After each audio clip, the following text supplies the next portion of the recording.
We go now to Senator Mark Warner, the Democratic chairman of the Intelligence Committee. He joins us from King George, Virginia. Good morning to you, Senator. Good morning, Margaret. It was a pretty intense 5 hours of questioning of TikTok's CEO this past week. Your bipartisan bill has White House support, and it would deal with TikTok by giving the Commerce Department power to review and potentially ban technology flagged by U.S. intelligence as a credible threat. Will it pass in a divided Congress? Well, Margaret, we're now up to 22 senators, 11 Democrats, 11 Republicans. We've had strong interest from the House. I think they wanted to get through their hearing.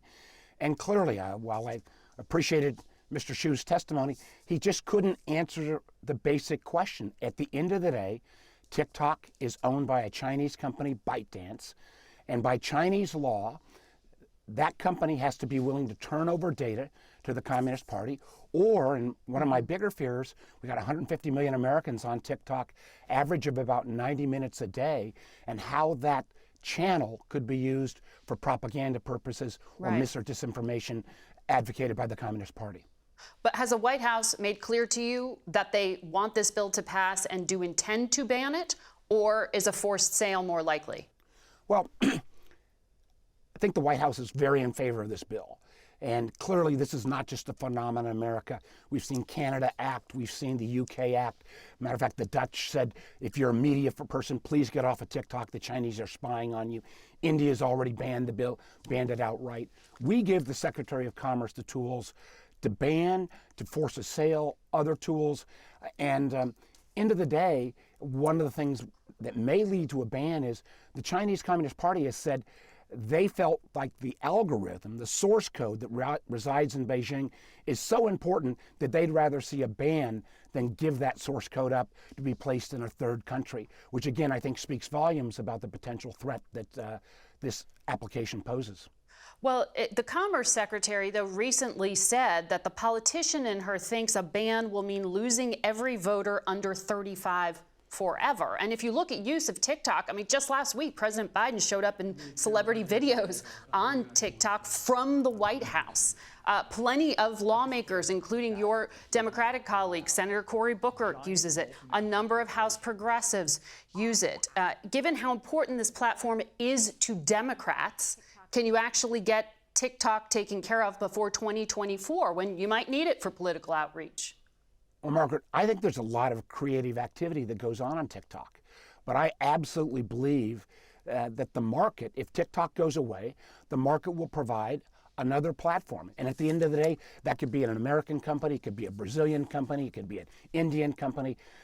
All those companies but the Commerce Secretary is saying there's a political cost if it goes away. And that's what she fears. I think, listen, and you're empowering her. I have met with Gina Raimondo on this issue.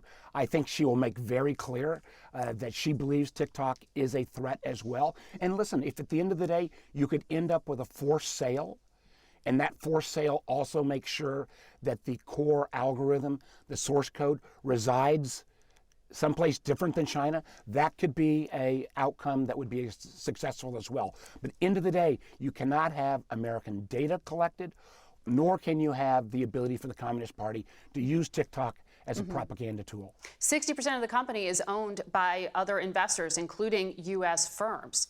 So is this a policy that you really need to address with Americans to stop them from investing in companies like this? Well, that's one of the reasons why I think our approach, the Restrict Act, says rather than dealing with TikTok in a one-off fashion, or a few years back it was Huawei, the Chinese telecom provider, or years earlier the Russian software company Kaspersky, we need to have a set of tools, rules-based, so they can stand up in court. TikTok would still get its day in court, even under our law, that says if there's a foreign technology from a place like China and Russia, and it poses a national security threat. And one of the things we also require is that the intelligence community has to declassify as much of this information as possible. So it's not simply like, hey, trust the government. We got to make the case. And I do think at the end of the day, if it ends up with a ban, there will be other platforms for the literally millions of influencers and folks who like this kind of video platform. They'll still be able to get it. Very quickly, there are a number of Republican lawmakers who plan to meet with Taiwan's president when she is here on U.S. soil. Are any Democrats? Will you? You know, I'm not sure when the president of Taiwan is coming to the United States. They announced March 30th and then again in April. I'm sure. Okay, well, if there's an invitation made to me and other Democrats, listen, I would like to have that meeting as well. I think protecting and ensuring the security of Taiwan is in America's national interest. I'm going to ask you, since you sit on the Senate Banking Committee, about this rolling turmoil that we are in. You were one of 16 Democrats who voted in 2018 to change those Dodd-Frank banking regulations regarding the mid-sized banks, which obviously has been scrutinized because that size bank is where we have seen recent issues. I know you've defended the vote in recent days. Do you think there needs to be more regulation of mid-sized banks now? Well, Margaret, Tuesday we're going to start getting the facts at the Senate Banking Committee. And if it ends up that a stress test that would have been applied to these mid-sized banks would have spotted this, of course I'd add additional regulation. I think, though, what it appears to me is two things happened. One, basic banking regulation. If this has been only a $5 billion bank, not a $200 billion bank, should have spotted the fact that this management and the regulators missed basic banking 101, the interest rate mismatch. And two, one of the things I think we also have to look at is this was the first time we've had an internet-based run. There was literally $42 billion taken out of this bank in 6 hours. That's the equivalent of 25 cents on the dollar. And I'd like to know why some of the venture capitalists spurred this run in the first place.